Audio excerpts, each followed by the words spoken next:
কথায় আছে যায় দিন ভালো আসে দিন খারাপ।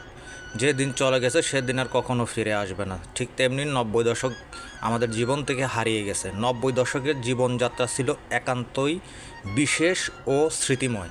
এই দশকটি আধুনিক বাংলাদেশের গঠনে একটি গুরুত্বপূর্ণ যুগ হিসেবে বিবেচিত হয়।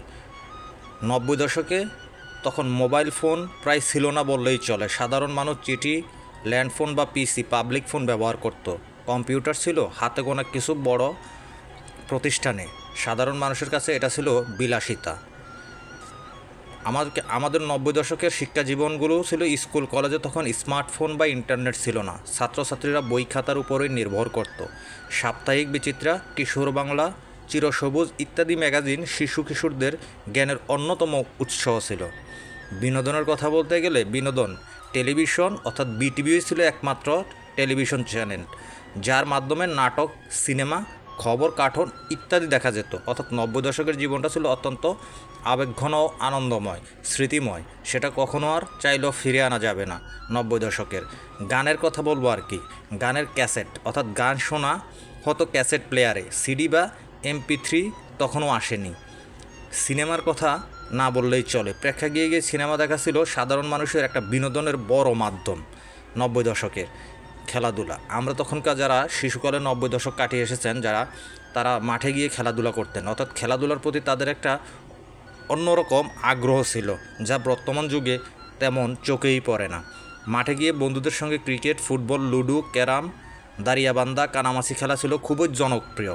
ভিডিও গেম কি, সেটা আমরা তখনও ভাবতেও পারি নাই। ভিডিও গেম কিছুটা জনপ্রিয় হচ্ছিল, তবে খুব সীমিত পর্যায়ে ছিল তখন 90 দশকে, যেটা এখন অ্যাভেলেবেল।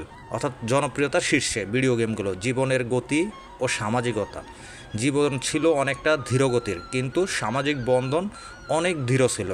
আত্মীয় স্বজনের সঙ্গে যোগাযোগ বেশি ছিল সরাসরি সাক্ষাতে।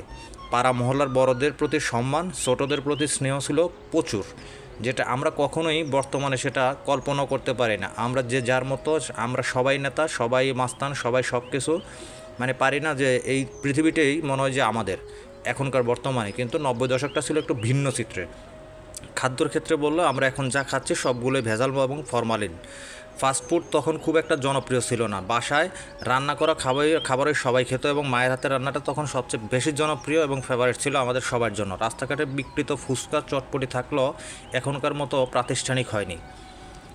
রাজনীতি 90 দশকে স্বৈরাচার পতন এবং গণতন্ত্র প্রতিষ্ঠার বিষয়টি ছিল উল্লেখযোগ্য। অর্থাৎ 1990 সালের গণ আন্দোলন ছিল একটি বড় সামাজিক ঘটনা, যেটা আমরা সবাই জানি যে 90 দশকে বাংলাদেশের একটা নির্দিষ্ট স্বৈরাচারিক আন্দোলন হিসেবে স্বৈরাচার সরকারের পতন হয়েছিল।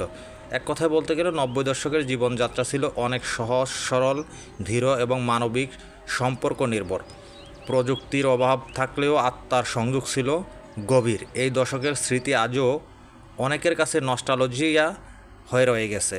আপনি বাংলাদেশের কোন অঞ্চলের বা কোন শ্রেণীর মানুষ বা